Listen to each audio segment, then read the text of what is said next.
This video is made for education purpose only and please should not be considered as a financial advice. दोस्तों आज के दिन देखा गया तो लाल रंग से ही शुरुआत होगी। हर जगह हम देखे तो लाल ही लाल रंग देखने को मिला। मतलब कल के दिन यस्टरडे भी मार्केट गिरा था, हम सभी को पता है। बट आज के दिन जो मार्केट यहाँ पे गिरा है, मतलब किधर भी छोटा सा भी मतलब हरा रंग नजर नहीं आ रहा है। इतने बड़े लेवल पे गिरावट आज के दिन देखने को मिली है। इंडेक्स की मतलब सेंसेक्स की बात करें तो अगेन 1500 पॉइंट नीचे है, 2% यहाँ पे नीचे है। निफ्टी 50 की बात कर ले तो कल तो 350 पॉइंट नीचे था, 360 पॉइंट आसपास। आज 450 पॉइंट नीचे है, ये भी ऑलमोस्ट 2% नीचे आते हुए देखने को मिल चुका। मतलब जो 24,000 के करीब मार्केट यहाँ पे चलता था, समहाउ मतलब बार बार इसको थोड़ा सा इस लेवल को मेंटेन करने की कोशिश यहाँ पे हो रही थी, वो अब यहाँ पे हम देख सकते हो चुटकियों में ब्रेक होते हुए देखने को मिल गया। और जिस प्रकार से बाजार यहाँ पे ये जो हफ्ता स्टार्ट हुआ है, पहले 2 दिन में जो गिरा है, ऐसा लग रहा है कि अब तो 23,000 का लेवल भी एकदम आराम से यहाँ पे टूट सकता है। सो लिटरली दोस्तों, जो पोर्टफोलियो है वो तो और ज़्यादा डाउन देखने को यहाँ पे मिल रहा है। हर किसी का पोर्टफोलियो नीचे नीचे ही जा रहा है। हम ओवरऑल जो भी इस सेगमेंट को देखें तो वो बस गिरा नहीं है, लिटरली पीट गया है आज। मतलब आप यहाँ पे देख सकते हो मेजर इंडेक्स ही 2-2%, 2.5% हमें नीचे आते हुए देखने को मिले हैं। देन निफ्टी 50, निफ्टी 100, 200, 500 जहाँ पे बड़ी कंपनियाँ होती हैं। देन मिड कैप भी अगर आप देखोगे 2.5% यहाँ पे नीचे है। स्मॉल कैप की अगर बात कर ले तो 3-3% तक नीचे आते हुए देखने को मिला है। अगेन इंडिया विक्स 20 के करीब निकलते हुए देखने को मिल रहा है एंड इंडिया विक्स 20 के ऊपर चला गया तो आपको पता है मार्केट में कितनी बड़े लेवल की वॉलेटिलिटी यहाँ पे आ जाती है।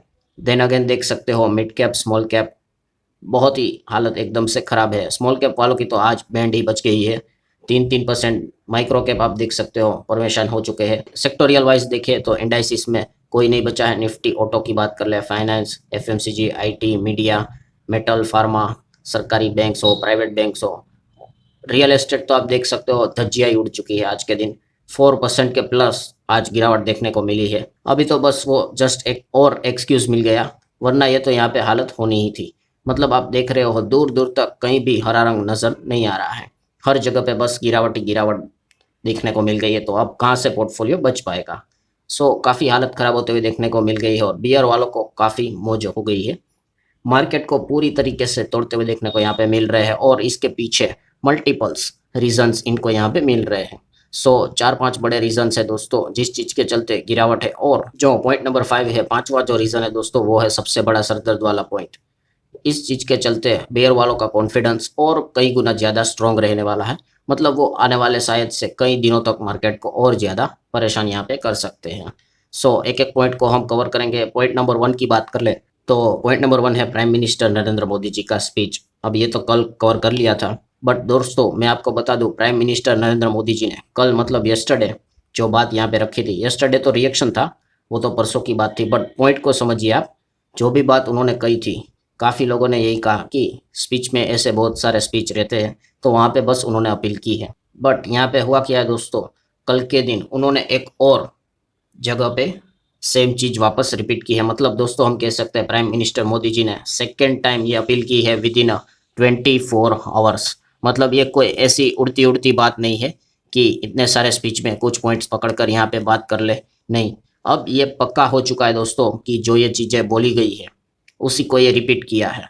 अभी तेलंगाना में जो स्पीच था वहाँ पे उन्होंने पहली बार कहा। अभी गुजरात में रिसेंटली अभी कल ही हम लोगों ने देखा, वहाँ पे भी यही स्पीच, सेम वही चीज़ें कि गोल्ड हो सके तो मत यहाँ पे खरीदो, पोस्टपोन कर दो।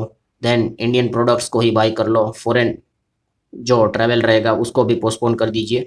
पेट्रोल डीजल है उसको सेव करने की कोशिश कर ले। वर्क फ्रॉम होम कर लो। स्कूल को भी रिक्वेस्ट किया है कि जहाँ पे वर्क फ्रॉम होम कैसे होते हैं वैसे ही घर से अगर स्कूलिंग होती है तो वो भी करने की कोशिश यहाँ पे कर ले। देन पब्लिक ट्रांसपोर्टेशन का इस्तेमाल कर लो, ईवी का इस्तेमाल कर लो। कुकिंग ऑयल जितना अगर आप यहाँ पे कम इस्तेमाल करोगे, एडिबल ऑयल की अगर बात कर ले वो अच्छा है। नेचुरल फार्मिंग में भी 50% फर्टिलाइज़र से रिलेटेड जो केमिकल फर्टिलाइज़र है उसको कम इस्तेमाल करने की बात यहाँ पे कर रही है। मतलब वही चीज़ वोकल फॉर लोकल जो पहली स्पीच में बात उन्होंने की थी वही उन्होंने सेकेंड टाइम मतलब यहाँ पे क्या किया है, सेकेंड टाइम जो 24 घंटे में ये चीज़ें उन्होंने रिपीट अपील की है। सो मतलब जैसे मैंने कल भी बताया, बिटवीन द लाइन्स क्या समझ आता है कि बी मेंटली प्रिपेयर्ड। यहाँ पे बहुत बड़ा फैसला आने वाले समय में शायद से सरकार यहाँ पे ले सकती है। एक्सपेक्टेड फैसला तो यही है कि पेट्रोल डीजल के दाम यहाँ पे बढ़ जाएंगे, ये एक बेसिक चीज़ है। उसके बाद किधर कोई टैक्स भी यहाँ पे बढ़ता है, खास करके गोल्ड के ऊपर एक टेंशन है कि इंपोर्ट ड्यूटी यहाँ पे बढ़ सकती है। तो यही चीज़ें हमें देखने को मिल सकती, मतलब पहला वाला पॉइंट तो वही है दोस्तों कि जो बात यहाँ पे चल रही थी, शायद से इतने सारे स्पीच है उसमें एक ऐसा ही पॉइंट यहाँ पे सामने आ जाता है, बट नहीं दोस्तों, ये एक सीरियस इश्यू है। सेकेंड टाइम 24 घंटे में हमें ये चीज़ें रिपीट होते हुए देखने को मिली है। सो इसके ऊपर मोर जैसे ही लग गई तो बियर वाले और भी कॉन्फिडेंस हो जाएंगे और उसके बाद मार्केट को तोड़ ही देने वाले हैं। देन सेकंड पॉइंट की बात करें दोस्तों, तो कल एक पॉइंट कवर किया था कि यस, आज के दिन आईटी कंपनीज के ऊपर फोकस यहाँ पे रख सकते हो, क्योंकि हमारा इन्फोसिस और विप्रो का आइडिया टूट गया था और उसके पीछे एक बहुत बड़ा रीज़न था, और वही रीज़न के चलते आज के दिन निफ्टी आईटी देख सकते हो सबसे ज़्यादा डैमेज वाला सेक्टर बन चुका है। 0.4% जितने भी निफ्टी आईटी में जो स्टॉक्स थे वो 10 के 10 स्टॉक्स सब के सब हमें गिरते हुए देखने को मिल चुके हैं। और रीज़न क्या है दोस्तों? Open AI. Yes, open AI ने यहाँ पे क्या किया है, ओपन एआई ने launch $4 billion enterprise AI deployment company, and उन्होंने एक एक्विजिशन भी यहाँ पे किया है। और ये कंपनी क्या काम करती है? जो हमारी आईटी कंपनियां जो काम करती है वही। तो इसीलिए आप देख सकते हो ओपन एआई का ये जो नया एआई रिलेटेड जो बेट है, वो टीसीएस, इन्फोसिस, विप्रो जितने भी आईटी सर्विसेज काम करती है, मतलब ये कंपनियां अब एआई सर्विसेज सेगमेंट में भी अपना योगदान देते हुए देखने को मिल रही है। एंड इसी चीज़ के चलते एंथ्रोपिक ने भी कहा कि हम भी यहाँ पे आने वाले हैं, और ओपन एआई ने भी कहा था, तो फाइनली अब वो लॉन्च होते हुए देखने को मिल गया है। सो बहुत सारे आईटी कंपनियां हमें काफ़ी लो आते हुए देखने को मिल चुकी है। सो 52 वीक लो पे अभी इसीलिए आते हुए देखने को मिलने वाली है। सो आईटी सेक्टर को आपको पता है हमारे स्टॉक मार्केट का one of the biggest engine देखने को मिल जाता है।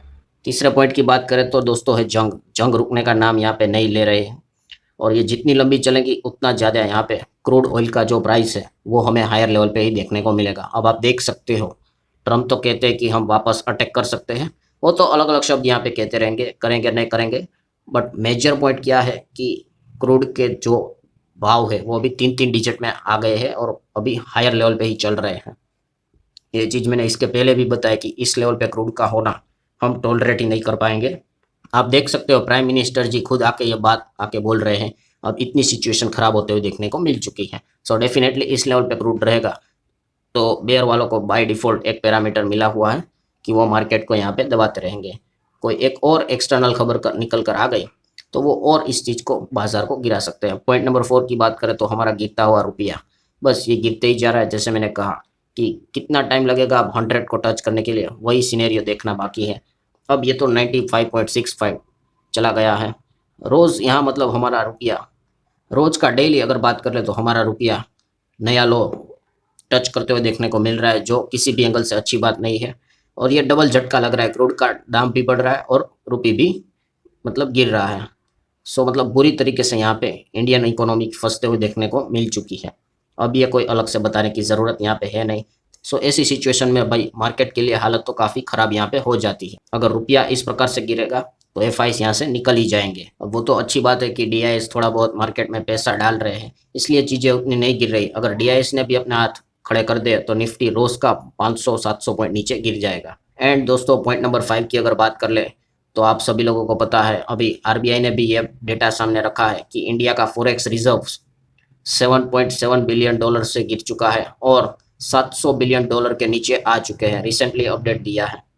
मतलब क्या है दोस्तों कि सिचुएशन अभी काफ़ी गंभीर है। एंड वही चीज़ जो हमें बार बार कह रहा हूँ कि समथिंग बिग इज कमिंग।